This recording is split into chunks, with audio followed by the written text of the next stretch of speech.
Welcome to Burn On, Not Out, the podcast for high achievers who check the boxes, hit the goals, built the life, but know there has to be another way. I'm Brooke Dukes, your no BS business bestie, and I'm here to cut through the fluff with real stories, sharp insights, and the kind of truth that opens your eyes to a new way of creating success with ease and flow. No hacks, no hustle worship, no pretending constant activity is momentum. Just the raw, practical, and powerful shifts that happen when you stop leading from fear and start leading without the armor, with clarity and authenticity. Let's get into it.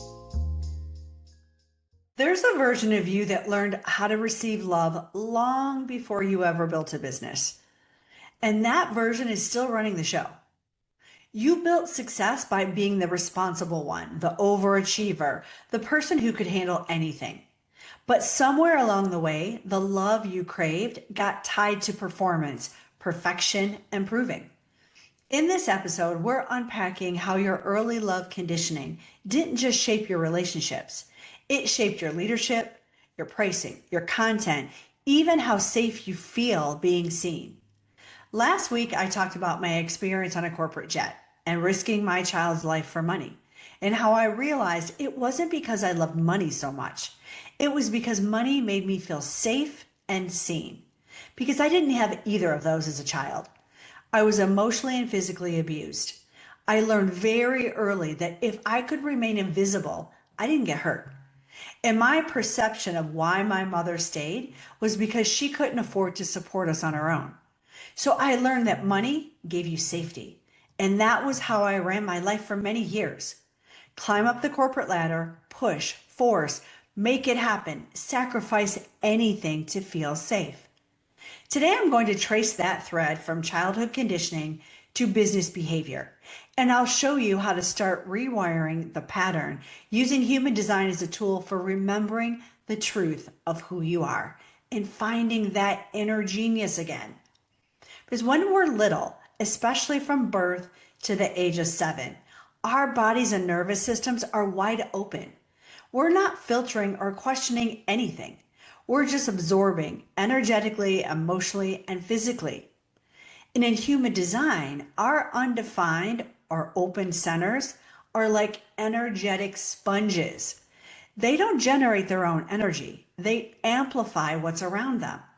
So if a child grows up around people who withhold love unless they perform or succeed, stay quiet or stay small, those beliefs get imprinted into those open centers. At the same time, the nervous system is wiring in survival patterns. It says, this is how I stay safe. This is how I stay loved. So what might that look like? If you have an undefined heart, you may feel that you need to prove that you're valuable. If you have an undefined G center, you may feel the need to always be liked.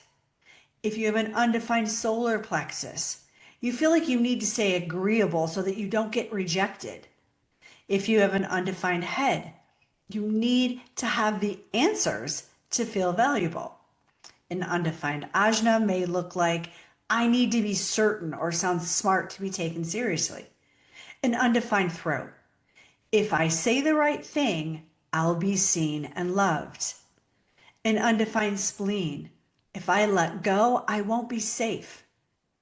Your undefined sacral. If I just keep doing, they'll love me. An undefined root. I have to keep going or I'll fall behind. So, now, even as an adult business owner or an adult executive, your nervous system may still equate safety and love with performance, perfection, or being agreeable, even if your mind knows better. That's the loop. The undefined centers absorb the energy, the nervous system locks it in, and we keep running that pattern until we consciously interrupt it. And noticing the pattern is the first step. But changing how you live it is what actually sets you free. Here's a few journal prompts that you can use. Ask yourself this: what did I believe I had to do to receive love as a child?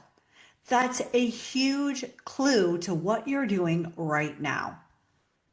Where do I still feel like I have to earn safety, success, or love? And where in my business am I proving instead of leading?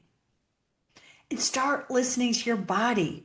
Every time you honor it, you decondition the part of you that thinks love equals performance. The more that you unwind that old conditioning, the more your business or career becomes a mirror of your truth, not your trauma.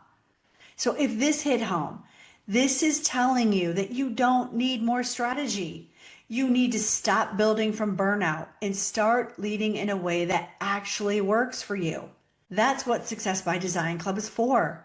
We help high-performing leaders remember the genius within them because you are your number one success strategy. We help them reset their mindset, make better decisions, and rebuild their career around how they're designed to lead, not how they were conditioned to perform. This is your reset.